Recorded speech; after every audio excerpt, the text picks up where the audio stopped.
Hey,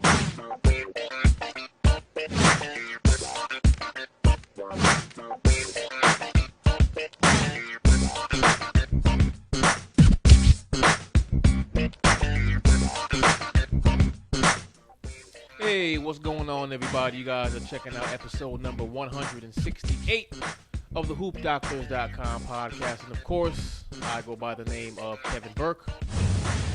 The Spurs were recently beaten by double digits by two of the league's better teams, the Warriors and the Cavs, respectively. Now, losing by double digits to the Warriors and Cavs, that by itself is nothing to be ashamed of, but is there reason for concern in San Antonio? Now, I don't know, but clearly they have a problem with good teams that run. Now, Golden State, it's no surprise that they run and they shoot like no team we've ever seen before, right? That's not a surprise.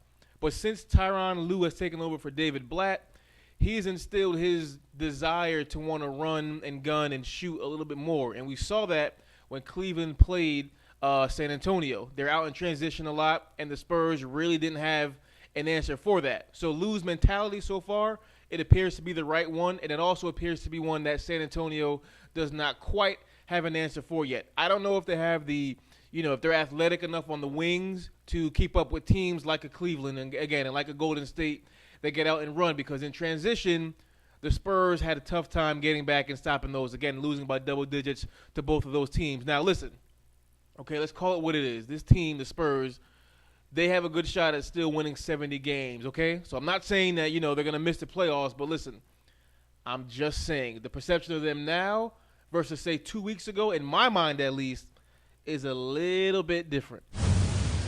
The Clippers are 17-13 with Blake Griffin in the lineup and 15-3 without him.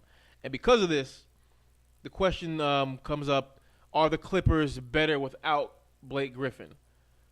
No, they're not. But that is an interesting question. I think the issue is his absence. It just opens up the lane a little more for Chris Paul, so he's able to create a little bit more. And coupled with the fact that CP3 is playing some of the best ball of his career. And now we're hearing talks of whether or not Blake should be dealt. I don't think, if I'm the Clippers, I don't trade him. If I'm Doc Rivers, I don't trade him because, listen, if the Clippers don't win this year anyway, they're going to probably have to blow it up regardless, right? Because as currently constituted, they're not better than, the Spurs and the Warriors and probably not even OKC. I'm hearing, should they do Kevin Love for Blake Griffin? One, Cleveland will never do that. Okay, LeBron's not going to trade Kevin Love, right, the GM.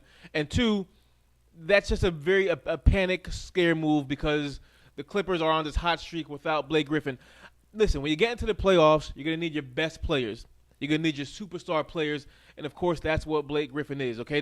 This hot streak that the Clippers are on, they're not playing playoff teams night in and night out like they're going to be doing in the playoffs in the Western Conference. You're going to need Blake.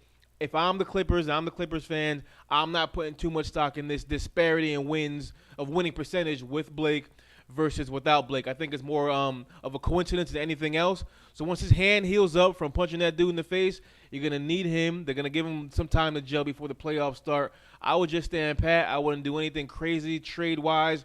You need Blake down the stretch, okay? I just want to quickly touch on the All-Star teams.